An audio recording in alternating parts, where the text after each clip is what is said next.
In the last episode of OmathaCraft, we built a bouncy castle because why not? Everyone loves a bouncy castle. Now, obviously, I'm not going to build a second bouncy castle in today's video. That might be slightly pointless, but I want to do something that's still quite bouncy over here in the gaming district. Welcome to the gaming district. This is where we were in the last episode, and you may notice some differences and some changes over here. That is because I have been very busy replacing loads of mycelium with grass, reflattening a lot of the terrain to make it much more usable. Now, obviously, there's still quite a big chunk of mycelium, especially in this area just over here, but we will be tackling it and biting the bullet to convert this gaming district into grass. But that is a part of an ongoing battle that we will continue to fight. But in today's episode, like I said last time, we want to keep building up some games here in the gaming district to keep this place nice and busy and encourage other members to come and build some other wonderful games over here. Today, I want to build a classic Minecraft minigame, SPLEEF. So, if you don't know already, what is SPLEEF? Well, let me explain it. We have a big cube of blocks. Now, these blocks must be instant mineable with your fist, so we are going to choose slime blocks. The aim of the game? To be the last person standing on the slime blocks. Now, this game requires at least 2 players, but can have any number of people, and there are no teams. You're fighting for yourself. Your aim is to break all the blocks to drop the other people down below.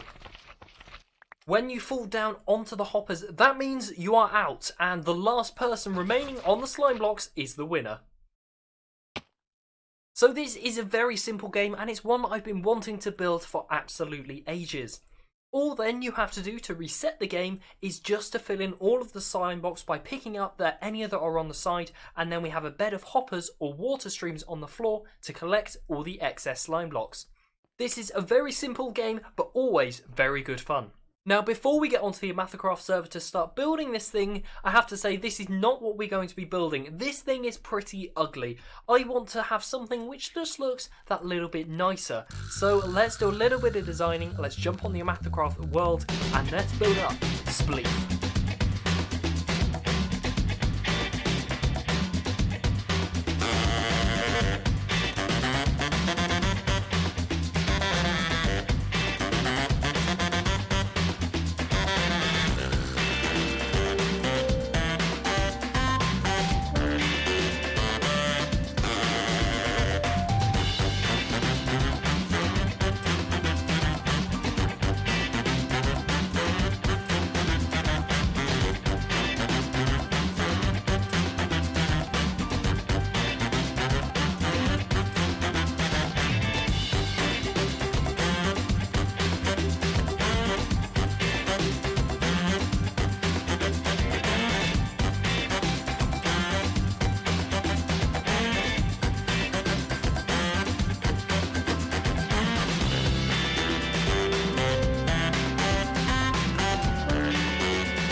With this beautiful slime head complete, with our game of SPLEEF right of inside of it, as you can see there are all our slime blocks. Down below I've added the collection system, and I've also added these piles of slime blocks sort of spreading into the ground a bit, which I absolutely love. Really obviously signify that there is a game up there. If you haven't already noticed that massive flying slime head in the sky, this is where I think I'll put the instructions, but I don't want to write the instructions until we've built the next bit. Something I pointed out earlier is, well, how are we going to get up there? Because we won't be able to wear our light shirt, because with this game, you have no items or tools. You just have food. So we need to make an inventive way to get up there, and I want to try something different.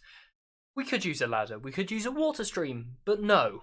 We are going to use an ender pearl launcher, which I think is going to be awesome. We're going to make this awesome redstone machine.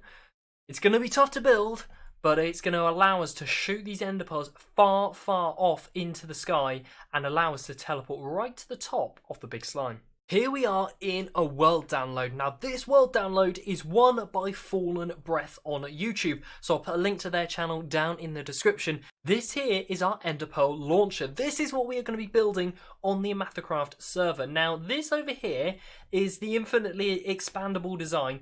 We aren't going to be using this one because we've had to make some changes so it works in the most recent version of the game. I think from about 1.16 onwards, this design just here did break a little, but we've made some changes and we are making this all work. So let's take a look at this thing in action. If we walk in between these trapdoors just here, we get lined up and we're going to walk straight up to this wall, look directly upwards and right click our ender pearl upwards, and you will see that we get teleported right to the top. This thing's awesome. Absolutely awesome. The only thing it does mean we'll have is we will have a torch tower going the whole way up to the slime, and we will have these few pistons dotted around. However, I don't think that's a worry for something that's as cool as this. Now, because we're going to be building this on a server, it does mean that there might be timing issues, and that's something we will have to play around with and see if we can fix. But for now, let's get on the OmathaCraft server and let's get building. Now, I've decided to start off by digging a hole next to the slime block collection, and this is because I'd like to actually submerge most of the redstone that I showed off in the testing world. The only bit I'd like to be above ground is just the torch tower and the pistons, taking the players all the way up to the slime block right up the top, just up here. Now, what I'm thinking is maybe we could do some glass work and we can make some form of white cloud up at the top. So that is where you will spawn in, just around here somewhere. But then that just got me thinking, well, why not we add a glass cloud around the bottom that the slime is standing on or floating on? I think that would look awesome. But to do that, we're going to need obviously a lot more glass. But first, we must get this redstone built. Now, I have actually finished all of the redstone. However, there are a few issues, and they are to be expected. That's because we are obviously playing on a server, which means there is some form of delay between the client and the server, meaning that sometimes this doesn't work all the time. So we're going to have a real good think about how we want this to work. But hopefully I'm going to display this in action. Up at the top, we've got a temporary landing platform. We are going to be doing something else up there in just a minute, which I'm quite excited to do. But first, this is what I've come up with. When we walk across this, we get dispensed in ender pearl, and then we fall down, and then we are in this tunnel. And this tunnel here narrows us right in the correct way, so you'll see that we can hardly move from side to side. So we get lined up perfectly. We then walk straight up to the wall and look directly upwards, and then we have to hope that this actually works, which a lot of the time, sadly, it doesn't. But it looks to me like the first time recording on camera, it's worked. That's amazing. Most of the time, it doesn't seem to work, but when I'm recording on camera, it likes to. So I have to tell every single member, make sure you're recording when you next do it. So before we take a real good think about what we want to do with this system, I want to work on this area up here. And to do that, I need more glass. And especially, I need white glass and grey glass. So we're going to have to head to the mining desert, do a whole bunch of grinding to get tons upon tons of sand, smelt it into glass, and then do some dyeing. Now, as you know from watching this channel, I am not too much of a builder. I like to do technical and big projects, but small details, this is going to be really, really difficult. So I'm really hoping I've got your support for this one, because this is going to be a big challenge. Now, if you'd like to get the sort of idea of what I'm going to be aiming for, is a Good Times with Scar Season 6, that cloud around the tree style thing. Now, in this way, it is going to be nowhere as big as Scar's. It's going to be much smaller. We're going to have a sort of a cloud around here, I think, and I may be considering adding a cloud around the bottom that you do fall through. But yeah, we've still got some working out and some considering to do on how we're going to fix this all up. But I think there's only one way we can get around to do this, and that is just to start placing blocks. The first thing I have done, which isn't too noticeable, is I've placed down the first layer. And this layer is the inner layer, and this is made of grey stained glass. What I'm going to be doing is I'm just going to build out this glass cloud, and in the end I have decided to wrap it around the slime's head, which I think will look pretty cool. We're going to have to be aware of the eyes. I think we might end up covering them up a little bit, but I think that will work. I want to look like this cloud is even carrying this massive slime block by its head, and if we fly the whole way down to the bottom and look upwards, you will see the shape of the cloud we are going for. So we've extended it out to that area around there, and you've got to remember this will actually become quite wider when we start bulking this out with the different colours of glass. So next up, we're going to start incorporating light stained glass and giving this cloud a little bit more shape. Once we've done that, we've got highlights we can add into the glass using the white stained glass. This is such a challenge. Already I am feeling the pressure placing down these first bits of glass. I really hope this goes well. Well, let me crack on and get placing down the light grey stained glass. Continuing the building process, and it is getting even more terrifying. I thought it would get easier the more blocks I placed, but clearly not. So far what we have done is we have our grey stained glass in place, that is the darker layer on the inside, and then we've covered it with this light grey stained glass, which we've really spread out around the edge of the slime, which is going to be sort of the width or the general width of our cloud. Now what I'm doing is I'm building up these arches, which is sort of the height and the bounciness of the cloud. What I want to do is actually have this opening in the middle, because obviously we need our players to be able to get inside this area here. So what I quite like to do is be able to have this open area here, so any players can see really obviously where they're entering in, if they're coming by air or they're coming by our elevator. Yeah, we still got some more playing around to do, but I think this is going to be a start. So now what I need to do is I need to actually do the biggest process of them all, which is actually build up the height of this cloud. Now obviously underneath we have no work done so far, so it's completely flat. Obviously that will have to change, and we'll have to do some work down there. That will obviously be a pain because we are going to have to put tons upon tons of scaffolding up so we can reach down all of those layers. But for the moment we're going to be working right on the top. So let's get some height to this build. Once again, I'm continuing to do lots of work here on the cloud, and I am getting into a little bit of a rhythm.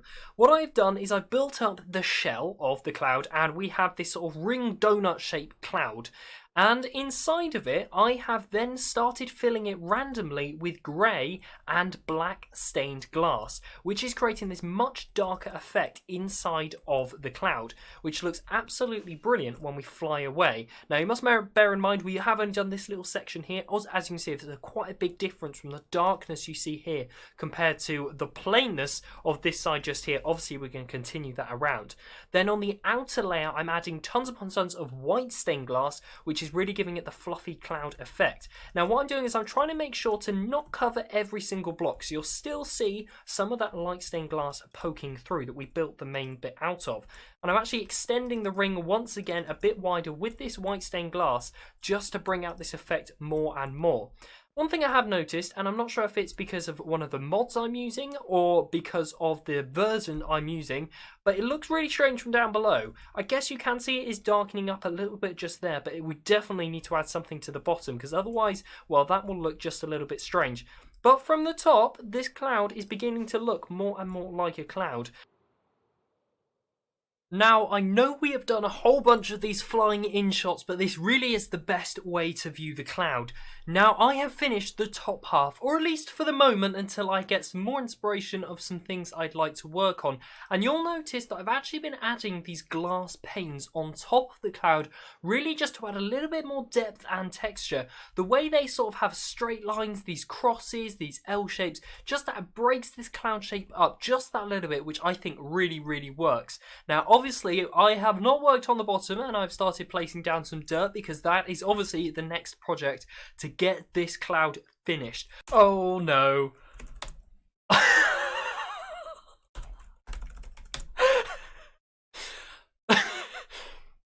I have just been just over at gaming. Cal popped over to come and have a look, and I've been given the Darret. I have been given the Darret, people. We signed up to this game quite a while ago, and I forgot all about it, to be honest. Yeah, wow. I've got the Darret. Cal, you shocked me there. Yeah, I wasn't expecting that. I was not expecting that. Kind of the point of the Darret, actually. Well, I guess that's it. Now, you'll have to remind me, how does Truth or Darret work? Because I have to say, it was quite a while ago that I signed up and read the rules, and I sort of forgot all about it. So, the rules are, the person with the Darret, in this case, me, has to tag the person with the Darret, like I just did with you, and then throw them the Darret. And at Okay. that point, we have to play a game of Truth or Dare. Now, you have 5 different options here. You can either pick an easy Truth or an easy Dare. That's 2 options. That's worth Right. 1 point each. Or you can do a hard Truth or a hard Dare, and that's worth 3 points. However, if you choose the 5th option, which is to pass, you lose a point. And you can go into the negatives, so yeah. Well, I'm obviously not going to pass because, well, that would look bad on me for my for my first go with the Yeah, Dara. that's what Barry did when he got tagged by Pyro. Oh dear. Well, that's just disgraceful, I think. But I feel like I'm going to do it for the viewers. Viewers, I feel like you're not going to want a truth. You're going to want a dare, but you will want me to suffer and be challenged, and I'm mildly terrified that it is Cal, and I know how Cal's brain works. Well, I don't think anyone knows how Cal's brain works, but it's terrifying. Accurate, very accurate. I think I'm going to have to go with a hard dare because I think that's all my viewers are going to go for. See, I knew you were going to pick Hard Dare, and so I actually planned to tag you specifically with the Darets. Oh I got no! I feel like I've been spotted. I've been called out. it. Okay, so you're picking Hard Dare? I think I'm going to have to. Oh boy. Oh Oh, no! I'm going to love this. Rover, Hello. I dare you to do your next OmathaCraft episode in an American accent. Oh no!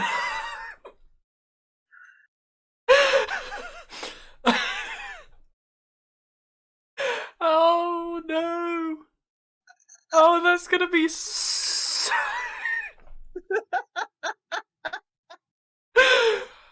Well, I guess yeah. You have no idea how long I've been planning this. Ladies and gentlemen, I guess I'll have to see you in the next episode of OmathaCraft. Thank you ever so much for watching today's video. If you've enjoyed, make sure to leave a like, subscribe if you're new around here, tune in to the next episode of OmathaCraft, where it looks like I'll be speaking in an American accent, but I'm British. I'll see you next time. Goodbye.